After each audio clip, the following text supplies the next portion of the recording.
So just before we give you the solution to these problems, I just want to identify that actually a lot of issues in our breathing can be caused by non-physical problems. Okay, so once we get our diaphragm in the incorrect position, our airway and our ribcage rises, that causes our weight to come forward onto our toes, which is going to shorten the calf muscles, leading to, your brain's going to like to overload those calves, Achilles tendon, plantar fascia.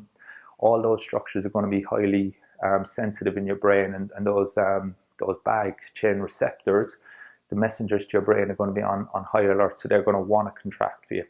Now, if we take it right back to why the ribcage went out of position and why your breathing got altered, a lot of it can be emotions, stress. Okay, now I'm not going to go too far into the emotions and stress in terms of other issues outside of running. Now, very often with clients, it can be outside of running, but if you're nervous about beating your sub 3 hours, say for instance, you want to beat that sub 3 hours. If you think about it, so let's go back into the position.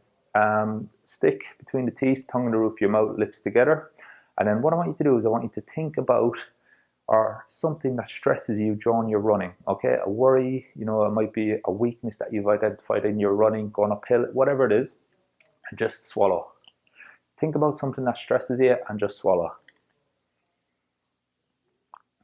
Okay, and then what I want you to do is think about something that is easy for you, that you enjoy doing, and swallow again.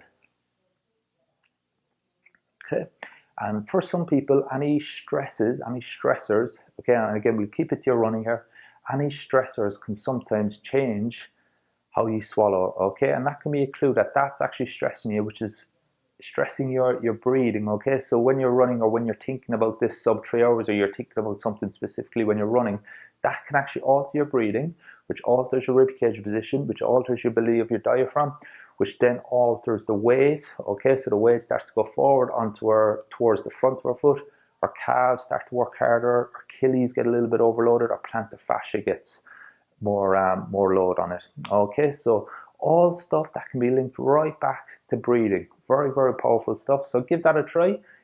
If you're absolutely fine and you can swallow without including stressing your system and thinking about stressor, while swallowing, great. And if you can pass it on both, that's absolutely brilliant. If you can't pass it, then try the next video, the correction video, while thinking about the stresses to your running that you don't like. Okay, and as I said, we're going to share a lot more of this in the coming week.